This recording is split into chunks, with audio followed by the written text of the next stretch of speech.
부엘세바에서 떠나 하란으로 향하여 가더니 한 곳에 이르러는 해가 지자 거기서 기록하려고 소재한 물을 가져다가 내려서 보고 거기 누워 자더니 꿈에 본즉 사닥다리가 땅 위에 섰는데 그 꼭대기가 하늘에 닿았고 또 본즉 하나님의 사자가 그 위에서 오르락 내리락하고 또 본즉 여호와께서 그 위에 서 이르시되 나는 여호와니 너희 조부가 하나님이며 이스라엘 하나님이라 내가 요란한 날을 내가 너와 네 자손에게 주리니 내 자손이 땅에 티끌같이 되어서 동서남북에 편만할지며 땅의 모든 족속이 너와 네 자손을 인하여 복을 얻으리라.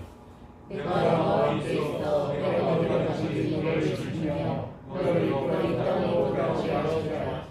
내가 내게 할 것을 다 이루기까지 너를 떠나지 아니하리라 하시니라. 야곱이 잠이 깨어 가로되 여호와께서 과연 여기 계시거늘 내가 알지 못하였도다.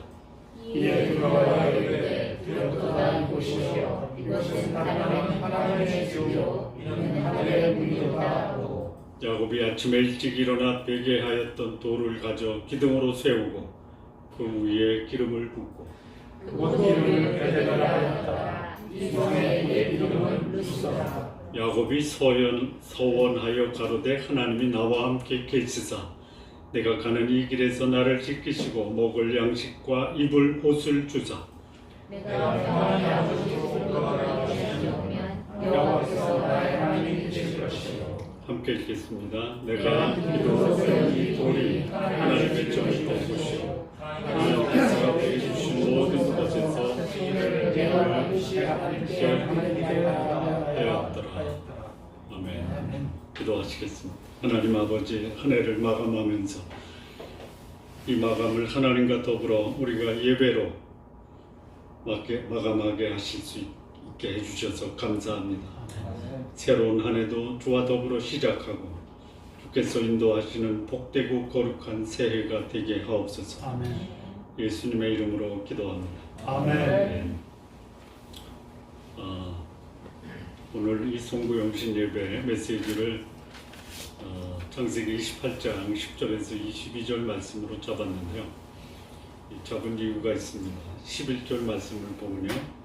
한 곳에 이르러 해가 진지라 거기서 유숙하려고 그곳에 한 돌을 취하여 베개하고 거기 누워 자더니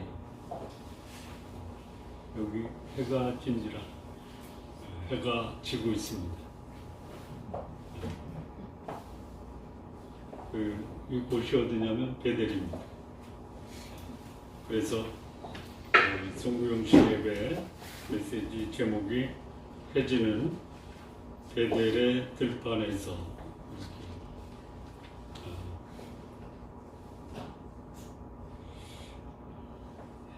이 야곱의 인생을 보면요. 지금 젊은 날인데요. 해지는 베델의 들판에 서기 전에 이 야곱의 모습은 어떤 사람이었냐면 야망의 젊은이였습니다.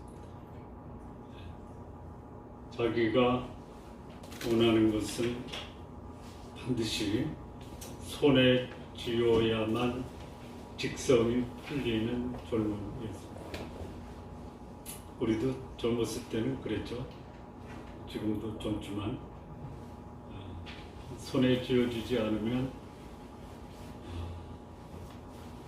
제대로 잠도 자지 못하고 그것을 내 것으로 만들어야만 직성이 풀리는 그런 시절이 젊은 시절입니다. 야곱은 지금 자기의 야망을 이루려다가 이루었다라고 생각하니까 어떤 일이 벌어지냐면 자기의 모든 것을 빼앗긴 형 에서의 살해의 위협을 받습니다. 그래서 이 살해 위협을 피해서 도망자 신세로 바뀌었습니다. 자, 야망을 이뤘는데 도망자가 됐다. 안전하게 정착하고 있는데 야망은 이루지 못했다. 택한다면 어떤 걸 택하시겠습니까? 안전하게 거하면서 야망도 이루어야 되겠다. 세 번째가 그래도 제일 낫죠. 네? 그렇게 사시기 바랍니다. 할 수만 있다면. 그런데 야망은 이루었어요. 축복권과 장자권을 뺏었어요. 그것이 자기의 목숨이 위협당하고 쫓기는 신세가 되고 말았다. 소위 인간관계는 깨지고 집안도 풍지박산 나고 본인은 목숨을 구걸하기 위해서 도망자가 되었다. 자, 이 선한 꿈이 있고요. 소위 아주 야심찬 꿈이 있어요. 선한 꿈은 이루시기 바랍니다. 그런데 야망은 좀 내려놔도 될 것 같아요. 근데 우리는 야망을 이루면 다 이루었을 것이다 라고 생각하지만 그것이 오히려 내 인생의 비극을 불러오는 서곡이 될 수 있다. 자, 도망갑니다. 그리고 해는 넘어갑니다. 아무도 없습니다. 잠은 자야 되는데 잠이 올 수가 없죠. 내 주변에 있는 것은 돌이에요, 벌판이에요, 하늘의 별이에요.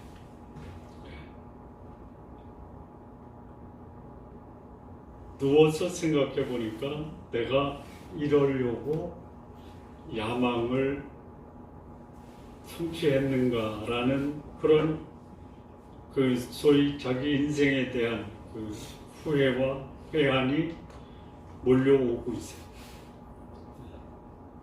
또 한편으로는 내가 그때 왜 그랬을까 자신의 그릇된 방법으로 야망을 이루었던 것에 대한 심한 죄책감도 찾아와요.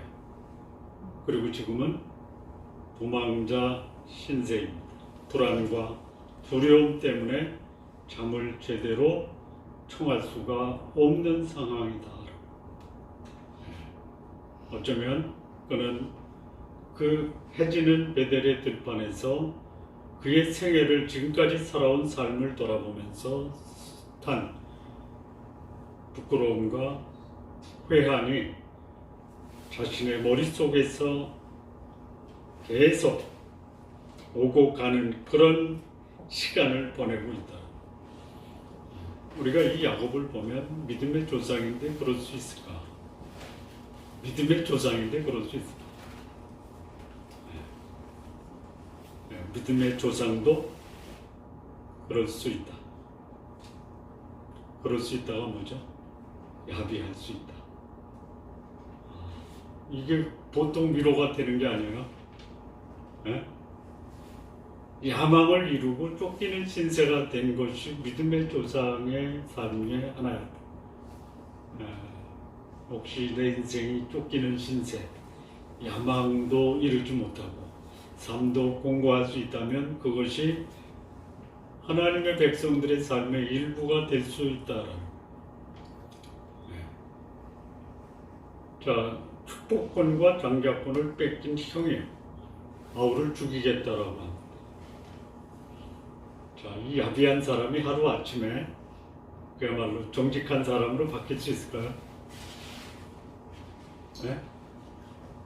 자, 이 에서가 동생 야곱을 죽이겠다라는 그 얘기를 누구한테 듣냐면 어머니한테 들어요.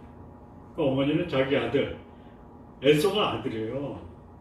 근데 에서보다 야곱에게 더 신경을 쓴 거죠. 그러니까 이제 자기 둘째 아들이 죽게 됐단 말이에요. 그래서 이 아들을 살려야 돼. 살리는 방법은 보내야 돼. 근데 보내려고 하면은 아버지의 승낙을 받아야 돼요. 자, 야비하게 살았던 리브가요. 마치 리브가가 이삭에게 시집 올 때 그냥 추정을 해보면요, 속아서 시집 온 거예요. 아브라함의 종이었던 사한이었던 다메섹 엘리에셀이 리브가한테 가가지고 자기의 소위 자기가 남편으로 삼을 사람을 그야말로 거짓말은 안 했지만 이삭이라는 청년보다 아버지 아브라함을 더 강조했죠. 그리고 이삭이 갖고 있는 현 실태를 그대로 얘기 안 했죠.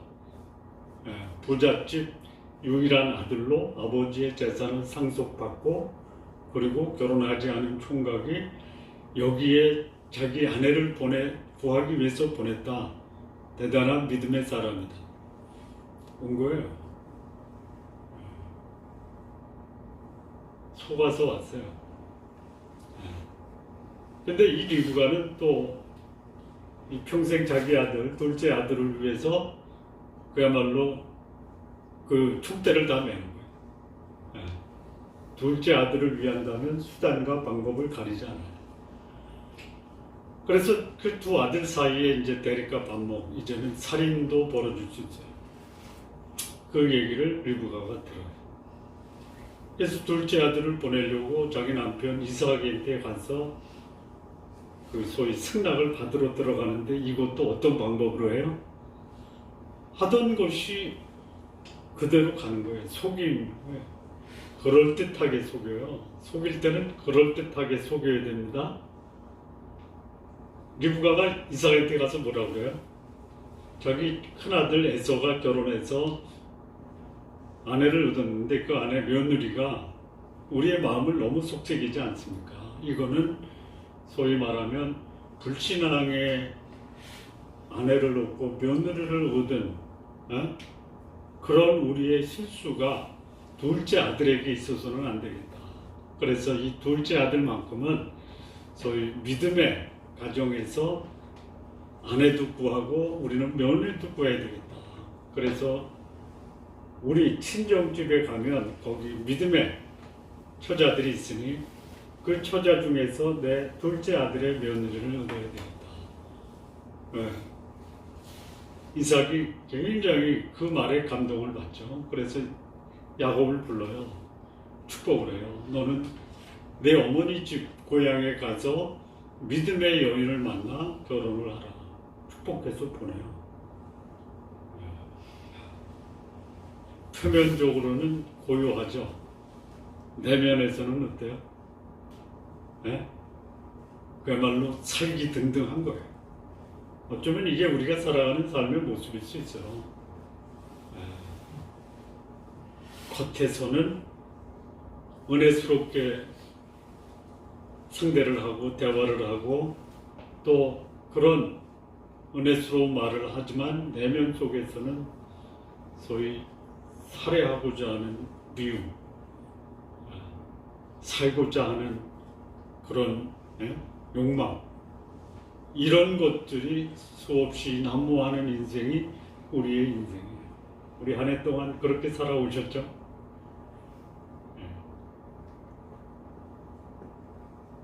자, 그래서 다시 이 야곱이 도망을 갑니다. 도망가는 게 이제 오늘 본문의 말씀의 시작입니다. 자, 어떻게 되냐면요.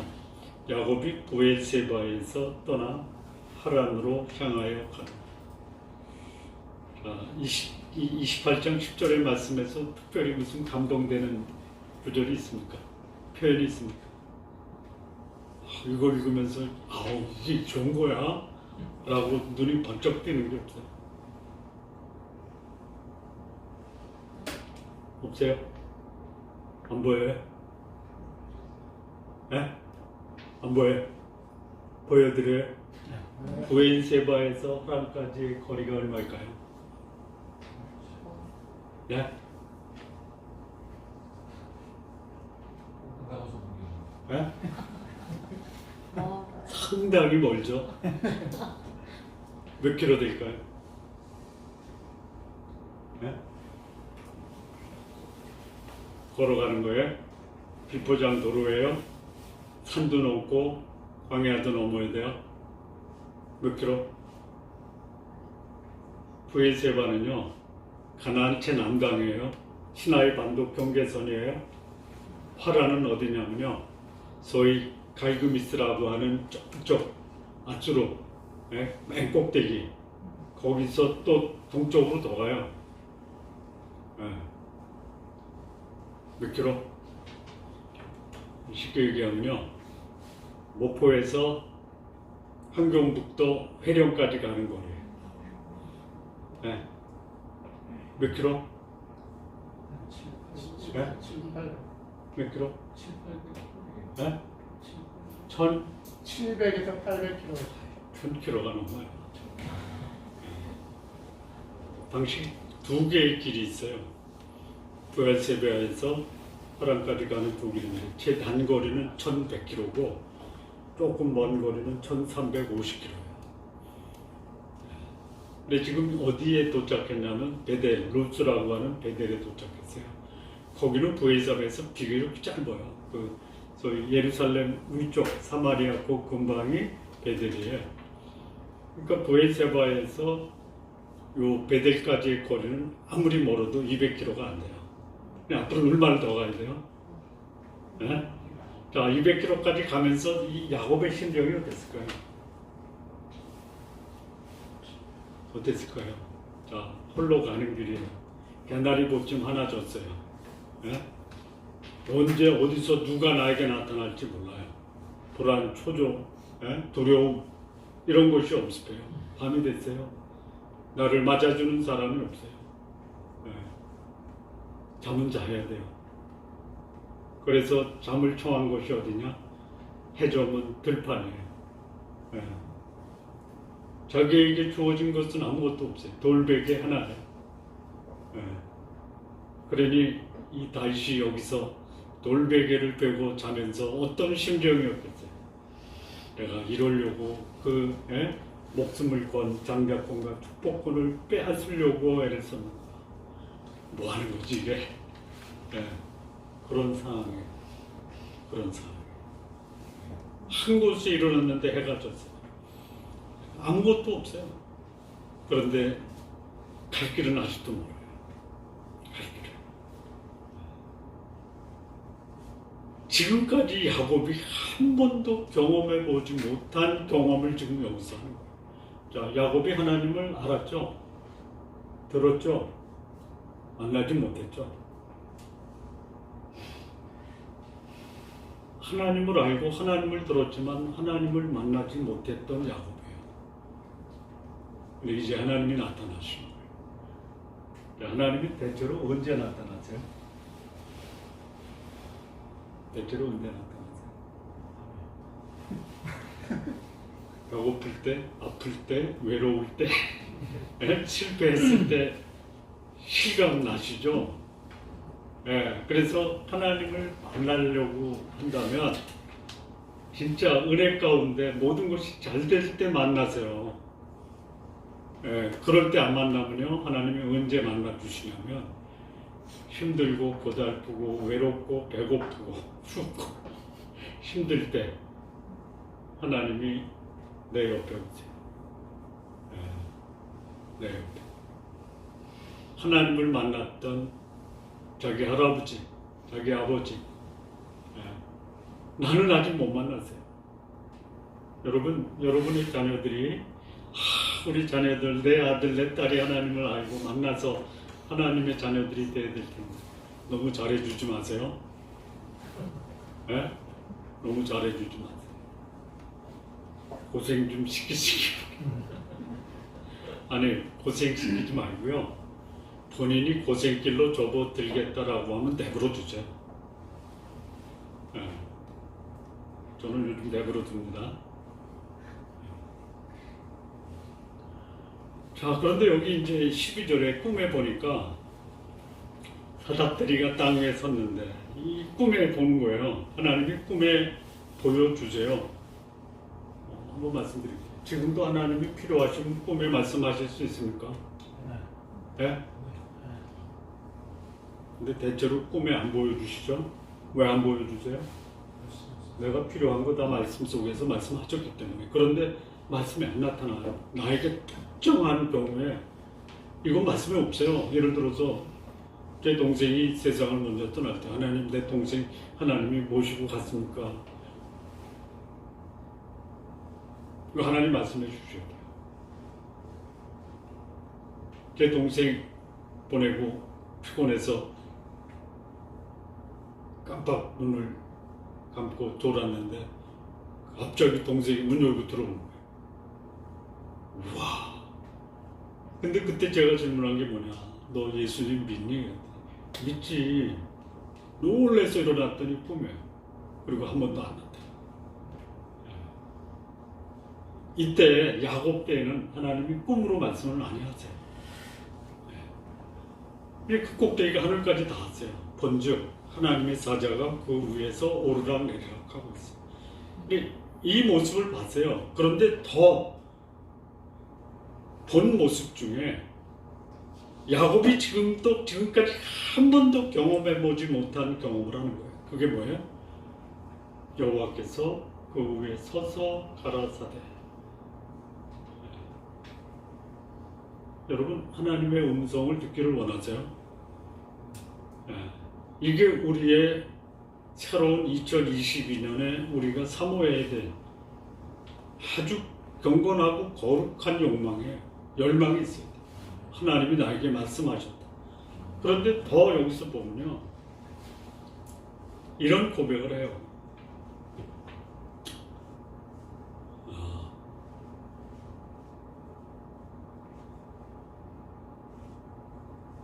16절 보면요, 야곱이 잠이 깨서 이제 꿈속에서 하나님 말씀하는 것을 들었잖아요. 깼어요. 깨가지고 무슨 말을 하냐면요, 여호와께서 과연 여기 계셨건을 내가 알지 못하였다. 이게 무슨 말이에요? 지금까지 여호와께서 나와 함께 동행하셨다는 이 말씀이에요. 근데 내가 그것을 인식하지 못하고 하나님이 하나님께서 야곱과 함께하고 계시는데도 야곱은 몰랐어요. 그것을 하나님이 알게 하시려고 뭘 동원하신 거예요? 꿈을 동원하신 거예요. 그리고 잠이 깼어요. 그리고 야곱이 고백하는 거예요. 하나님이 여기 계셨구나. 하나님이 나와 함께 계셨구나. 하나님이 나를 떠나지 아니하시고 나를 인도하셨구나라는 것을 고백하는 거예요. 언제요?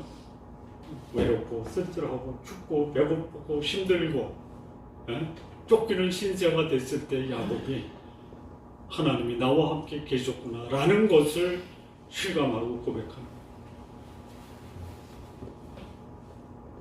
자, 우리 신앙인이 신앙생활하면서 어떤 것보다도 가장 소중하게 여겨야 될 경험이 있어요. 뭐예요? 하나님이 나와 함께 계시다. 하나님의 임재를 경험하는 것을 고백할 수 있어야 된다. 이 고백이 내가 이 땅에 살면서 고백할 수 있는 최고의 고백이에요. 네? 그런 고백 들어보셨잖아요. 자녀들한테도 들어보고요, 배우자한테도 들어봤는데요. 하나님이 나와 함께 계시다는 것을 내가 실감하고 하나님이 나와 함께 하신다라는 것을 고백할 수 있는 이 고백이 내 인생 최고의 고백. 뭘 더 우리가 더 필요로 하고 더 원하겠어요? 하나님이 나와 함께 계신다 라는 것을 경험하고 고백하면요, 나머지는 다 뭐예요? 그냥 도토리 키재기로 그냥 평범하고 일상적인 거예요. 이거를 경험 못하니까 하나님이 나와 함께 계시다라는 것을 경험하고 고백하지 못한 사람들이 그냥 그저 그렇고 평범하고 일상적인 것에 인생을 걸고 살죠. 자, 이 야곱이 하나님의 임재를 경험하고 장자권 축복권에 집착을 하나요? 예? 안 해요. 나중에 다 보여. 에서한테. 하나님의 임재를 경험한 사람은 그것이 내 인생의 최고의 경험이다라는 그 감격으로 살아가는 거예요. 자, 그렇다면 하나님의 임재를 경험했다라는 것이 뭐냐? 여기 몇 가지가 나와요. 볼까요? 첫째는 여기 듣는 거예요. 하나님이 가라사대 하면 제가 듣겠습니다 이거예요. 네? 하나님이 오늘 나에게 말씀하셨다라는 것을 고백할 수 있는 게 하나님의 임재를 경험한 사람만이 하는 거예요. 네.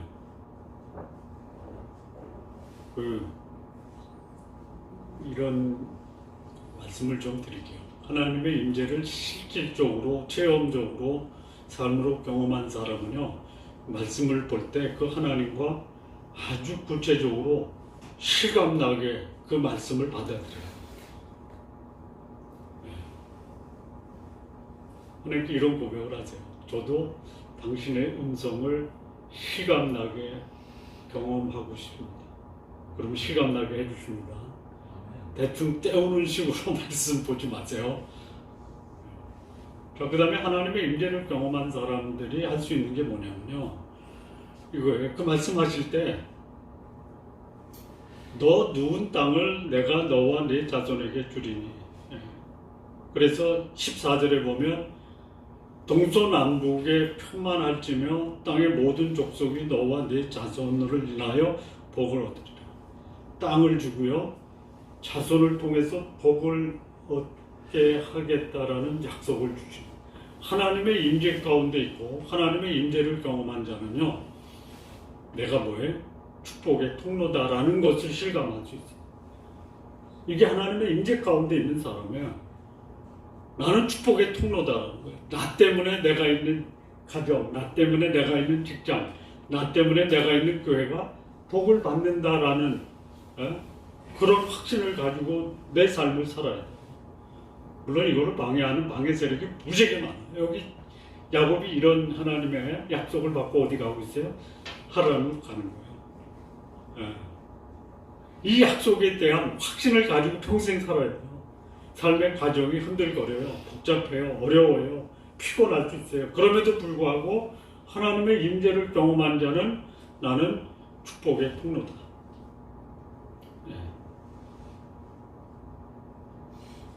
그 다음에 하나님의 임재를 경험한 사람은요, 여기 하나님이 약속하신 말씀이 또 뭐가 있냐면 15절에 보면요, 내가 어디로 가든 내가 너와 함께 내가 동행해서 어디로 가든지 너를 지키고 이끌어 이 땅으로 돌아오게 할 것이다.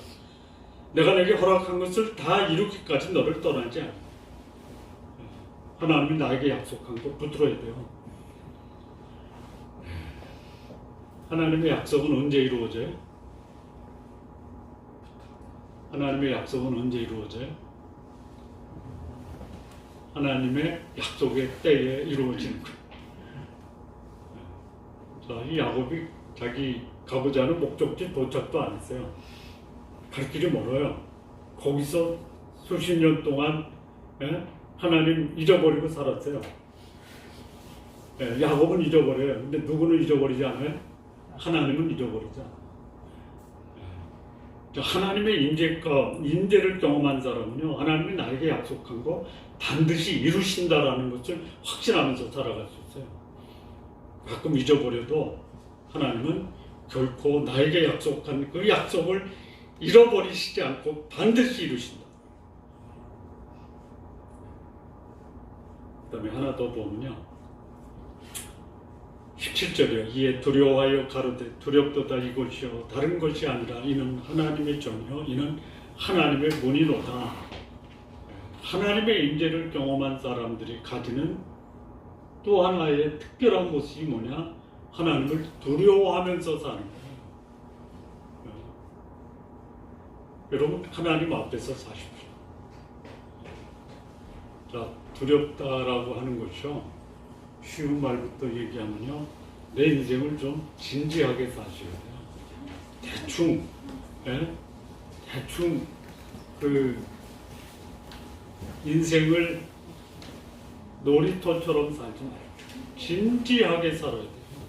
이게 하나님의 임재를 경험한 사람들이 살아가는 모습이에요. 또 하나는 뭐냐면요, 하나님을 두려워하는 삶은요, 거룩하신 하나님 앞에서 나도 거룩하게 살겠다라는 거룩에 대한 헌신의 삶이 있어야 돼요. 저 사람은 참 하나님이 함께하는 사람이야 라는 것을 다른 사람이 볼 때 어떻게 사는 모습을 보고 저 사람이 하나님과 함께 있다라는 것을 알 수 있어요? 거룩하게 사는 거예요. 다르게 사는 거예요. 다르게 사는 거예요. 자, 우리의 의사결정의 최종 결정권자는 누구예요? 하나님이죠. 나에게 주어진 조건이 주어지고 제안이 들어와도요, 누구한테 결제받아야 돼요? 하나님이요. 하나님이 결제하기 전까지는 우리는 우리의 의사결정을 하는데 신중해야 돼요. 그리고 그 제안한 사람이 저 사람은 거룩한 사람이야. 내가 꼭 필요해 해도 나는 누구의 결제를 받아야 돼요? 하나님의 결제를 받아야 돼요. 이게 하나님을 두려워하는 거예요. 야곱이 전에는 어떤 사람이었어요? 야비한 사람이에요. 수단과 방법을 가리지 않았던 사람이에요. 그야말로 욕망을 챙기기 위해서 겉으로는 그야말로 점잖은 채 했지만 속에서는 탐욕으로 가득 찼다. 이런 야곱을 하나님이 만나주죠. 하나님의 임재 가운데 살기 시작해요. 그러면서 하나님 그렇게 변해요. 어떻게 변해요? 나 하나님 만났다. 하나님이 나를 축복의 통로로 삼으셨다. 그리고 하나님이 약속한 것은 반드시 이루신다. 그리고 나는 그 하나님을 두려워하며 살겠다라는 고백을 하는 사람이 하나님의 임재하심을 경험하고 하나님의 임재를 경험했다라고 고백하는 사람. 자, 그러면 하나님의 임재를 경험한 사람은 두 번째예요. 인생이 달라져요. 인생이 달라져요. 달라진 인생이 뭐냐? 소위 전에는 나만을 위해서 살았어요. 그런데 이제는 하나님을 위해 살겠다라는 거룩한 서원을 하게 된다는 거예요. 여기 나오죠? 몇 절이에요?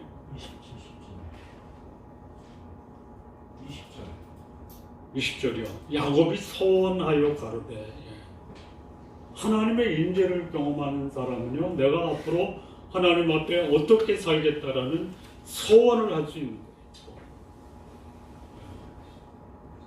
언제 야곱이 이런 서원을 했어요? 하나님의 임재를 경험한 다음에. 여러분, 이 베델에서 야곱의 삶이 변화되기 전에 야곱의 모습은요, 요즘 말로 말하면 어떤 인생이에요? 야바이꾼이에요. 하나님을 만나고 하나님의 임재를 경험한 이 다윗은 이제 거룩한 하나님의 사람으로 변화돼서 하나님 앞에 자신의 삶을 드리겠다라는 소원. 뭘 소원합니까? 몇 가지 나오죠. 두 가지. 첫째,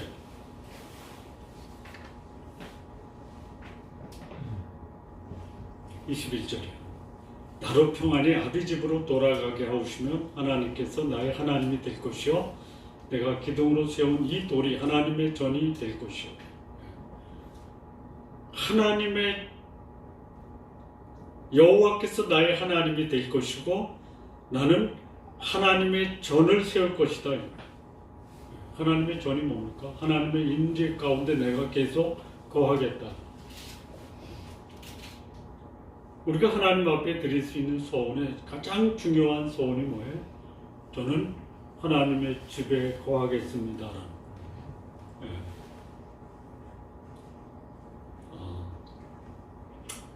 오해하지 마십시오. 오해하지 마십시오.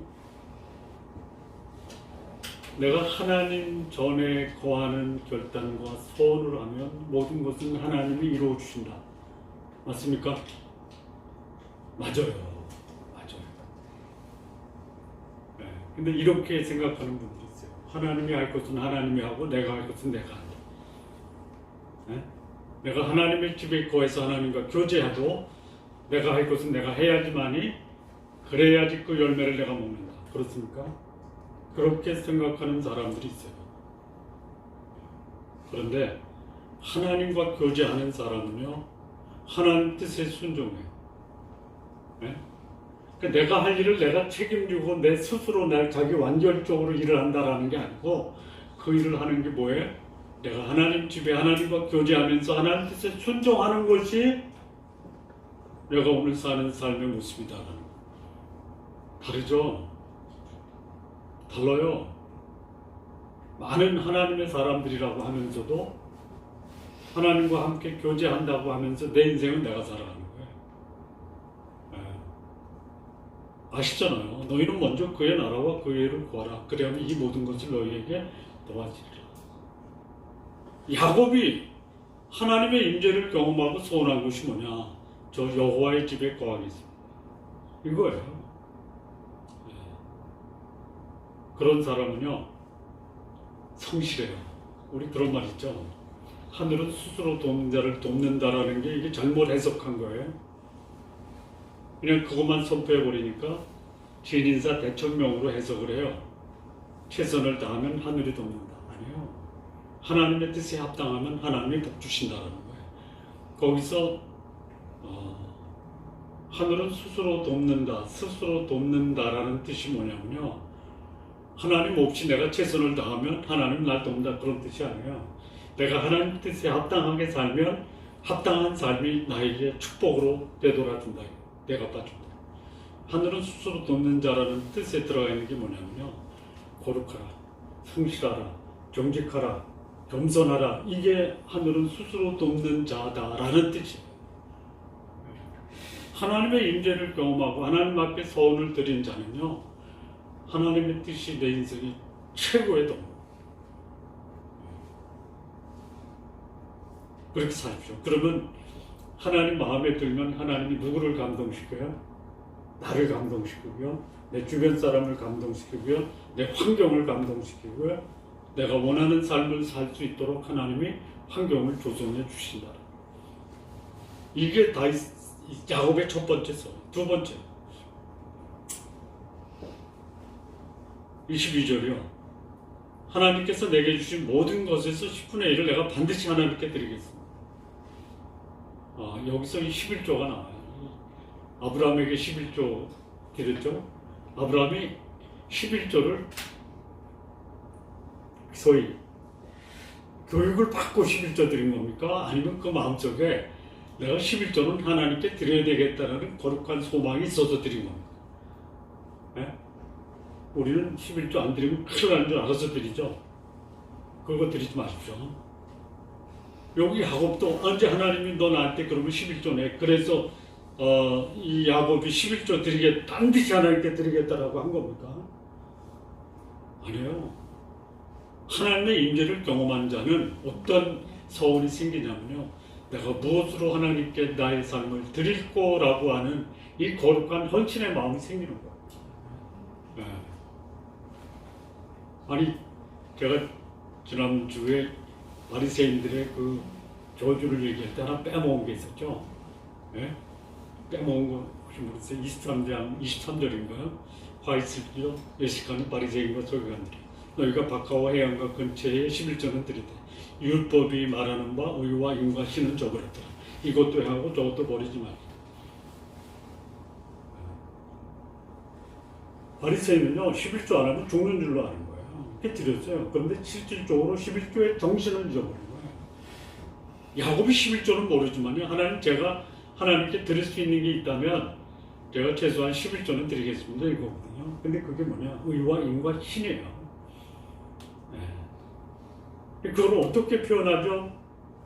그러면 제가 하나님께 제 삶을 드린다라는 것을 제가 버는 수입이나 소출의 10분의 1은 제가 드리면서 내가 하나님께 의와 인과 신을 드리는 것을 증명하겠습니다. 서원한 자는 가장 소중한 하나님 주신 능력과 힘으로 내 노력해서 얻은 것의 10분의 1을 드리겠습니다. 이 서원이 자 오늘 금년이 다가는 송병신 예배 새해는 어떻게 해야 될 것이냐 하나님이 오늘 나에게 말씀하셨습니다. 그래서 저는 하나님이 나와 함께 계시다라는 것을 경험했습니다. 라는 하나님의 임재를 경험하는 고백이 우리 성도님들의 내년도의 삶, 하나님의 임재를 경험하는 삶이 되기를 진심으로 기원합니다. 그 하나님의 임재를 경험했으면 이제는 내가 하나님의 임재를 경험했다라는 것을 내 삶으로 살아가시기를 바랍니다. 소원이 하나님 제가 반드시 하겠습니다. 그런데 언제 할지는 저도 모릅니다. 그러나 제 소원은 이거는 진실입니다. 첫째는 뭐예요? 하나님과 교제하는 하나님의 임재 가운데 계속 거하겠습니다.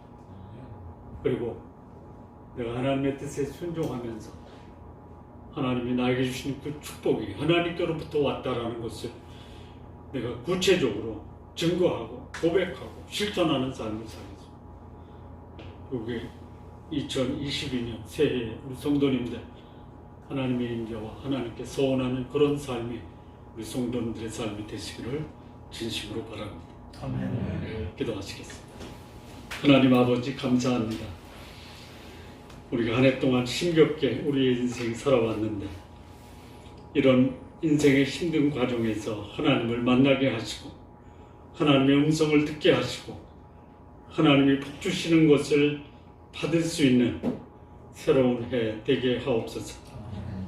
또한 우리가 하나님의 임재 가운데 거하여 내 삶을 하나님께 드리는 거룩한 소원이 우리 가운데 있게 하옵소서.